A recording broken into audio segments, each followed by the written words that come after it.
Ibang klaseng kalapati ito. Hindi ito kaparehas ng mga nakasanayan nating kalapati na ginagamit sa karera. Mahilig ako mag-alaga ng mga kalapate. At karamihan sa mga inaalagaan ko ay mga German Beauty Homer.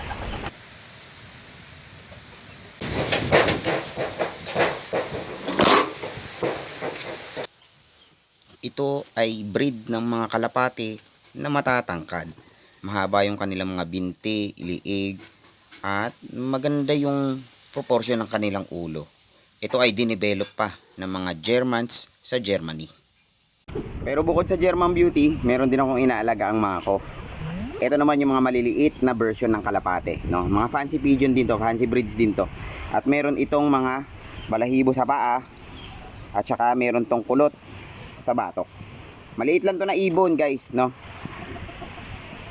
At dahil mahilig ako mag-alaga ng mga kalapate, pinaris ko yung mga cough sa ganitong klase ng kalapate, sa mga German Beauty Homer. Makikita natin na magkaibang breed ito ng kalapate. Ang German Beauty Homer ay di hamak mas malaki at mas matangkad. Samantalang ang mga cough naman, bagaman maliliit, sila naman ay napaka-cute. Ito yung isa sa mga pinaka-cute na breed ng kalapate. Ayan, pinagsama ko sila. Curious kasi ako. Ganito ang kinalabasan ng pinagsamang German Beauty Homer at Classic Oriental Frill. Medyo mas malaki ito ng konti sa mga cough, pero halos kasing cute pa rin ng cough. Mas maliit ito ng konti sa German Beauty Homer, pero halos parehas na sila ng tayuan at ng postura.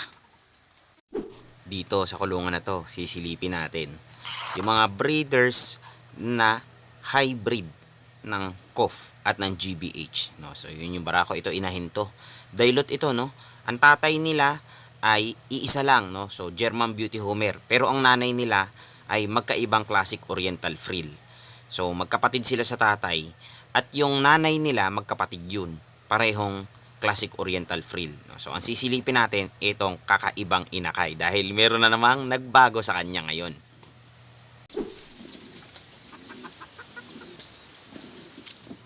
O diba, napakalaki na niya ngayon. Ito yung kakaiba sa kanya.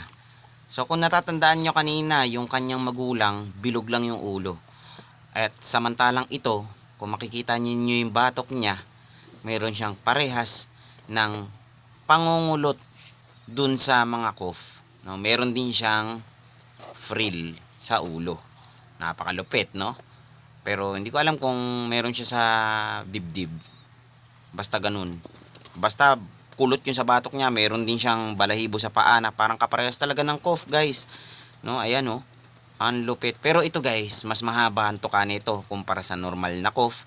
At sa palagay ko, magiging kawangis ng size ng hybrids natin ang size nito. Ayan, no. Napaka-cute talaga ng inakay na to. Grabe. Ayan. Dig. Second generation pa lang ito, guys. Wala pa tayo sa third generation. After ng third generation natin, ay meron pa tayong gagawin na isa pa, phase 2 na ng hybrid project natin. Bagaman itong project natin dito sa pag-hybrid ay medyo mahaba-habang project ito. Marami yung nagtatanong kung ano nga ba talaga ang balak ko, kung bakit ako nag-project ng ganito. So guys, sa mga nagtatanong po kung para saan ang project natin, ito po ay trip ko lamang. Maaari nyo pong subaybayan ang magiging resulta ng project na to. Wala pong problema yon.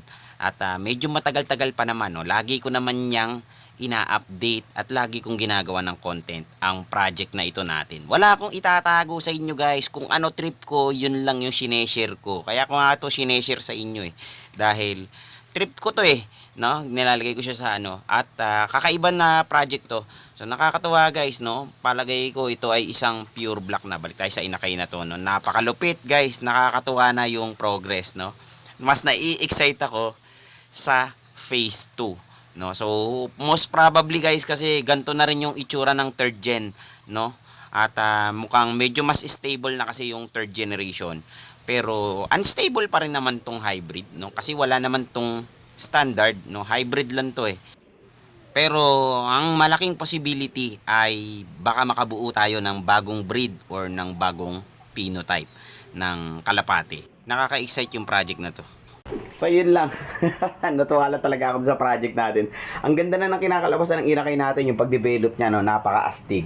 Kaya ayun, ginawa ko siya ng video. Ako nga pala si Mastong at itong Warriors TV.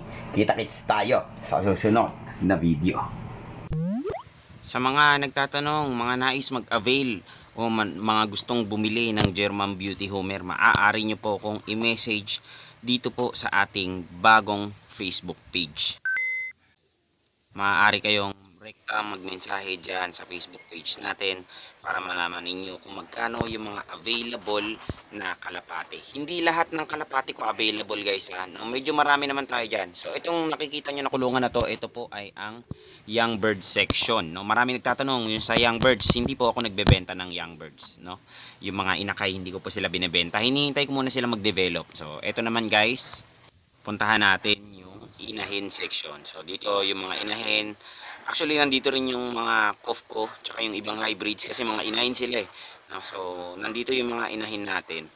Pero hindi pa ako nakagawa ng ng kulungan o ng stock loft para dun sa mga pang-out natin.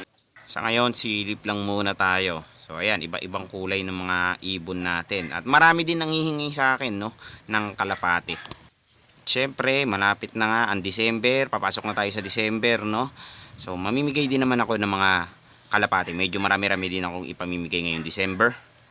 Bale, hindi na ako gagawa ng mechanics, no, kapag mamimigay tayo. So, pupunta na lang ako sa lugar. Pag may bit-bit akong kalapate, hahanap lang ako ng mapagbibigyan kung saan man ako mapapunta. So, ito naman, silipin natin yung barako section. Ayan, mga barako natin, medyo malabo, no? Ay magsisilinaw. So, ito guys, commercial lang to, no? Pinapakita ko na sa inyo yung mga ibon natin na mga barako. Ito, may mga inahin ako sinama dito guys sa barako section para hindi sila magbardagulan. Na ako kasi ang violente ng mga to. Naku, bugbugan ng bugbugan kapag ka walang inahin na kasama. Marami-rami din ito, mga barako natin dito. At ayan, medyo mga matured na yan. Yung iba dyan, mga proven breeder na. Yung iba naman ay minamature ko pa. Dati kasi wala akong choice kaya kahit bata, sinasalang ko, wala naman nagiging problema eh.